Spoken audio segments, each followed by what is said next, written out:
Hi, I'm Crystal from Coonabarabran, northwest New South Wales, and I have been diagnosed with depression. I left to move down to Sydney when I was 17. I ended up wandering in Sydney, not knowing where I was or what I was doing. And family was the same, they didn't know where I was or what I was doing. And the only way they could cope with it was by sending me back to Coonabarabran for my own safety. And I cried the whole way home. When I got home, because I was feeling so depressed, I wasn't very talkative. It was really hard for me to come to grips with being back in Coona again. At that time I felt like I had no control over what happened to me. And then that helped me to realise that, hey, something needs to be done about this, and I need to come to terms with what I can do to help myself.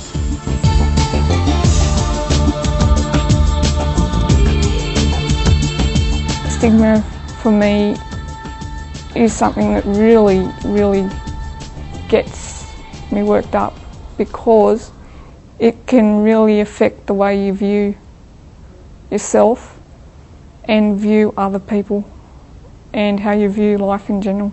I've nearly suicided a couple of times because of it.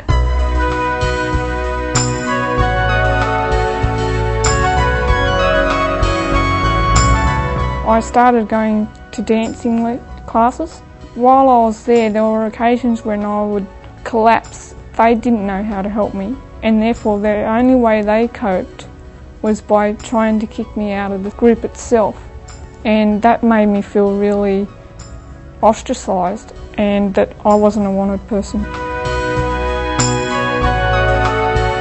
Have patience and just try and understand. Ask the person what they need to be done.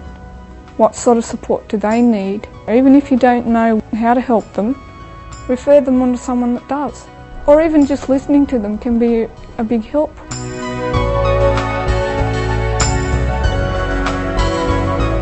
It's very hard because I have to travel to Sydney to see a psychiatrist and a psychologist, and the support groups and the self-help groups that, they don't have that up there.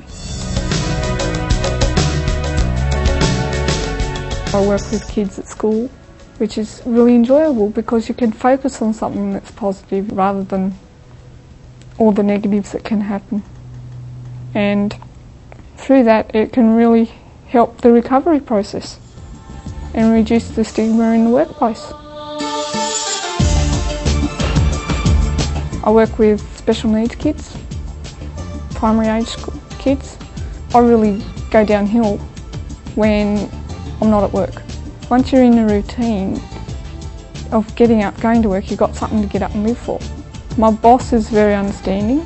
If I have time off because I'm not well, they understand that. But I find when I'm at work, I very rarely am sick anyway. When I first got diagnosed, I said go and shove the tablets down your throat, jump in a lake to the psychiatrist, because I didn't want to know that I had a problem. And denial can be a big part of the stigma as well. The reasons why I got diagnosed was because of my childhood trauma that I experienced for all those years where I was abused as a child. I still struggle from time to time with flashbacks and feeling like you have terrible days where you're not dealing with it so well, and just finding it hard to ask for help can be a big problem because of the stigma side of things, and being fearful of being judged all the time because people won't understand.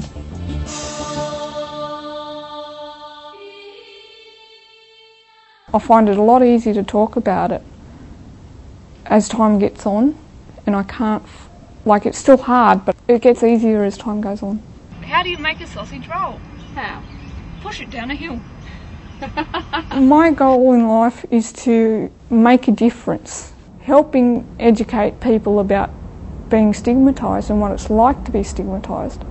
I can actually contribute to that education.